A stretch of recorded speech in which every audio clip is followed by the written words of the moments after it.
The rescue helicopter swept over my ranch for the third pass, its massive rotors cutting through the thick Arizona desert air as the sun dipped behind the red stone ridges. Through my binoculars, I spotted the pilot waving sharply while speaking into his radio, clearly frustrated. And right there, planted smack in the center of my very clearly marked landing zone, stood Craig Dutton, arms folded, a laminated stop sign raised over his head, like he was commanding traffic on a preschool playground. He had arranged bright orange cones in a neat circle around himself, as if that flimsy formation could somehow halt a $40 million aircraft from touching down on property I own outright.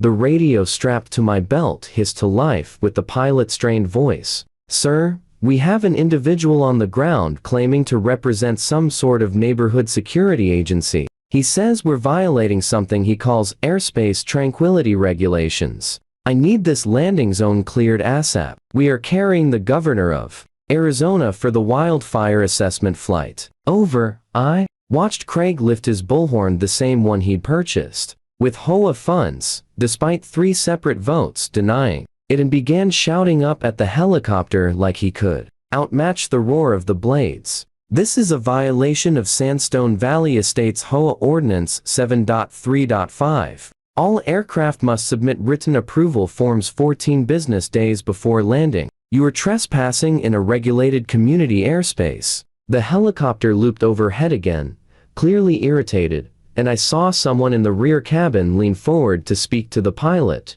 Moments later, the radio crackled once more. "Sir, the governor wants you to know that if this individual is not removed from the landing zone within 2 minutes, she will personally see to it that he spends the night in county jail." She also included rather descriptive language I won't repeat on official channels. "Please advise." Over. "My name is Reed Malloy, and at 51 years old, after 25 years as a search and rescue paramedic, I thought I had witnessed the entire spectrum of human chaos. I had hauled people out of flash floods, rappelled down cliff faces through thunderstorms, and once delivered twins in the back of a helicopter during a full-blown blizzard. But none of that, absolutely none of it, prepared me for life inside the Sandstone Valley Estates HOA or for its self-installed dungeon master. Craig Dutton moved into this gated development 3 years back, buying a 10-acre ranch on the eastern edge. The property came with a unique history and an even more unique legal easement. The previous owner, retired medevac pilot Bill Hawthorne, had secured a special provision when the community was built. Because of its strategic location and proximity to state forest land, my land was legally designated as an emergency landing site for rescue and wildfire aircraft. This wasn't a handshake agreement. It was filed with the county, recorded with the State Aviation Authority, and printed on every FAA flight map covering our region. Craig didn't care. In his universe, HOA rules outranked federal aviation law, state emergency protocols, and anything resembling logic. Craig, 63 years old, 5'6", in custom orthopedic shoes, always wearing mirrored aviators, even at our 7:00 p.m. indoor board meetings, had retired from a mall security job and somehow persuaded a previous HOA board to invent a new position just for him. Chief of Community Security. The wildfire crisis began 5 days earlier when lightning ignited a patch of dry brush 15 miles north of us.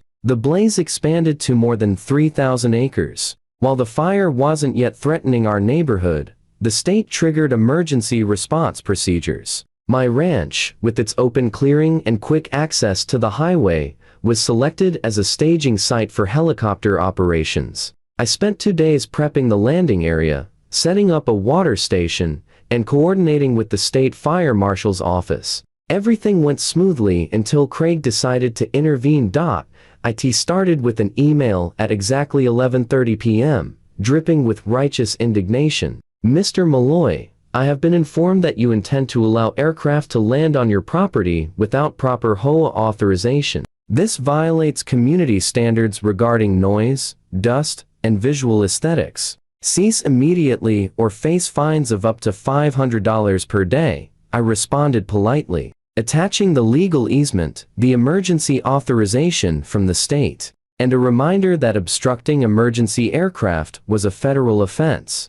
His reply arrived 6 minutes later. Federal Schmederal. In Sandstone Valley Estates, I am the law. The next morning, I discovered that Craig had installed a chain-link gate across my private dirt road overnight. A sign dangling from the center read "Authorized HOA Vehicles Only," accompanied by another proclaiming no airborne intrusions beyond this point. When I called to demand he remove it, he insisted the gate was for my protection. "We cannot allow unauthorized helicopters to disrupt residents' peace and tranquility," he said, with a tone so noble, it was almost impressive. "The sound of those rotors can decrease property values by up to 3%. According to a study I found online, I cut the lock off the gate with bolt cutters that afternoon. By sundown, Craig had replaced it. This went on 4 times in 2 days until I finally removed the entire gate, carried it to his driveway, and leaned it against his garage door with a note, 'Please keep your gate on your own property. Thank you.' And that brings us to today, Craig standing in the middle of my landing zone, shaking a stop sign at a helicopter carrying the governor of Arizona, 2 state fire officials, and a news crew from Channel 12. The situation had shifted from ridiculous to downright dangerous. The helicopter was low on fuel after 20 minutes of circling, and the pilot's tone was tightening with urgency. "Sir, we need to land immediately," he radioed. "We have approximately 15 minutes of fuel left, and the nearest alternate landing site is 25 minutes away. If this individual is not removed, we will have to declare an emergency." Over. I sprinted across the field toward Craig, who was now reading directly from his laminated HOA charter into the bullhorn. Article 9, Section 4 clearly states that all vehicles wheeled, tracked, or airborne must display a valid Sandstone Valley Estates parking permit. "This helicopter is not in compliance." "Craig," I said, forcing calm into my voice despite wanting to strangle the man, "you need to move. Right now. This is a state emergency operation. You are committing multiple felonies by stopping this helicopter from landing," I warned him. He angled his bullhorn toward me. "Reed Malloy, you violate HOA Ordinance 1.6, attempting to intimidate a community security officer during the performance of his sacred duties. I am issuing you a formal warning." Before I could respond, the distant wail of sirens cut through the desert wind. Within minutes, 3 vehicles rolled up to the landing zone: a state police cruiser, a fire department truck, and a black SUV with government plates. Tom Richardson, the state fire marshal I'd been coordinating with, stepped out of the SUV alongside a uniformed state trooper and a man in a dark suit I assumed was part of the governor's security team. "Mr. Dutton," Tom said, his voice carrying the weight of someone who had handled far worse emergencies than an HOA zealot with a laminated stop sign. "You have exactly 10 seconds to clear this landing zone before Deputy Morrison arrests you for interference with emergency operations, reckless endangerment, and at least 6 other charges I don't have the patience to name right now." Craig spun, brandishing his stop sign like a medieval weapon. "You have no authority here. This is private HOA territory, and I demand to see your guest pass. No one enters Sandstone Valley Estates without authorization from the board." Deputy Morrison, a tall, no-nonsense woman who looked violently allergic to stupidity, stepped forward, resting her hand firmly on her cuffs. "Sir, this is your final warning. Move away from the landing zone, now." Craig's face reddened behind his aviators. "This is a conspiracy. You're all involved. Reed Malloy has probably bribed you with his helicopter fortune. I will not be intimidated. The HOA Charter is the supreme law of this land. I answer to a higher authority than the state of Arizona."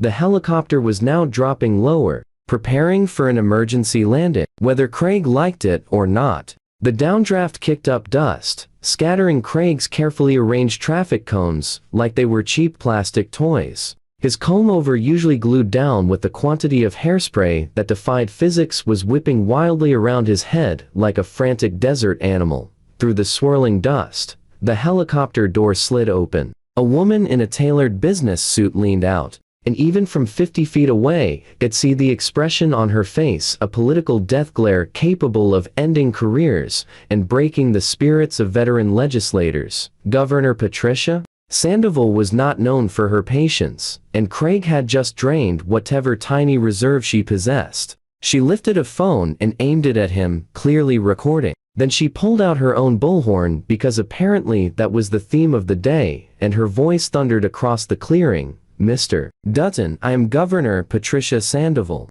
and you are currently being filmed for what will almost certainly become a viral video titled, HOA Guard Attempts to Arrest the Governor. You have 5 seconds to step aside, or I will personally ensure your place in Arizona history as its most spectacular fool." Instead of backing down, Craig actually stepped toward the helicopter and raised his stop sign higher. "I need to see your HOA guest pass. No exceptions, not even for government officials. Rules are rules."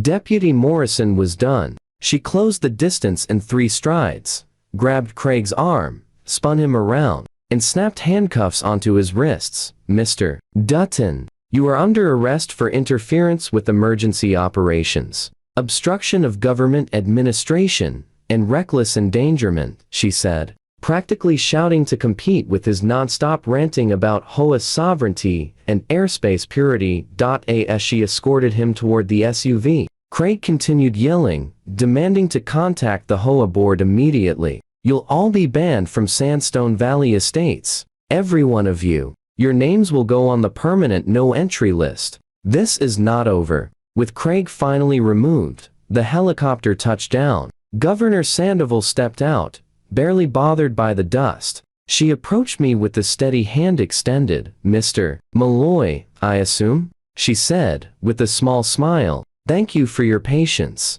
I understand you've been dealing with this individual for some time." I shook her hand. "Governor, you have no idea. Last month, he tried to fine me for having too many clouds over my property. Claimed they violated the community's mandated sunshine allotment." She actually laughed. "Well, I think we can fix this permanently." She turned to Tom. "I want this ranch designated as an official critical emergency infrastructure site, full state protection, immune from any HOA regulation, restriction, or interference." Then she glanced toward the SUV where Craig sat fuming. "And make it clear that if Mr. Dutton comes within 500 feet of this landing zone again, he will be charged with trespassing on protected state land." Over the next hour, while the governor completed her wildfire assessment and the news crew filmed interviews, I learned just how deep the trouble ran for Craig. Interference with emergency operations alone carries up to 5 years in prison and a $25,000 fine. Obstruction of government administration added another possible 3 years and 15 grand. And reckless endangerment because he forced a low-fuel helicopter carrying multiple passengers to circle unnecessarily could tack on another 2 years. Tom pulled me aside as everyone packed up. "The county prosecutor isn't messing around," he said. "Craig put lives at risk and obstructed wildfire mitigation. He's facing serious time, even with a plea deal. If he doesn't take one, he'll serve at least 6 months guaranteed." The following morning, an emergency HOA board meeting was held. I showed up along with 70 residents who had heard about the debacle from the news or from the video now viral titled exactly as the governor predicted. Harold Blackstone, our board president and a retired judge, opened with a weary sigh. "As you all know, yesterday's incident has brought significant negative attention to our community," he began. "After consulting with legal counsel, the board has voted unanimously to terminate Craig Dutton as Chief of Community Security, effective immediately. Furthermore, the position is being dissolved entirely. From now on, we will rely on the Sheriff's Department for actual security matters." Someone shouted from the back. "What about all his ridiculous rules? The cloud fines? The bird watching permits? The millimeter grass inspections?" Harold nodded. "All citations and fines issued by Mr. Dutton over the past 18 months are void. Any money collected will be refunded. We are also conducting a full review of our bylaws to eliminate any regulations exceeding reasonable community standards." 2 weeks later, a package arrived from the governor's office. Inside was an official certificate designating my property as the Malloy Ranch Emergency Response Zone, granting it legal protections that essentially made HOA interference illegal. A handwritten note accompanied it. "Mr. Malloy, thank you for your service to our state. Next time I land a helicopter, I'll make sure to bring my HOA guest pass." She added a smiley face. I genuinely laughed. 3 months later came Craig's trial. Having refused all plea deals, he chose to represent himself, arguing loudly that HOA law superseded state and federal authority. Predictably, it went terribly. The judge, barely maintaining composure through his opening statement, finally warned him that sovereign citizen arguments would not be tolerated in her courtroom. The jury deliberated for exactly 47 minutes, guilty on all counts. The judge, either merciful or simply eager to end the spectacle, sentenced him to 18 months in minimum security prison, 3 years of probation, and $40,000 in fines. As the bailiff escorted him out, Craig shouted to the gallery, "The HOA will rise again. You cannot stop the enforcement of properly submitted community guidelines." His wife filed for divorce the very next day, citing irreparable embarrassment and the fact that Craig was already trying to form an HOA inside his prison cell block.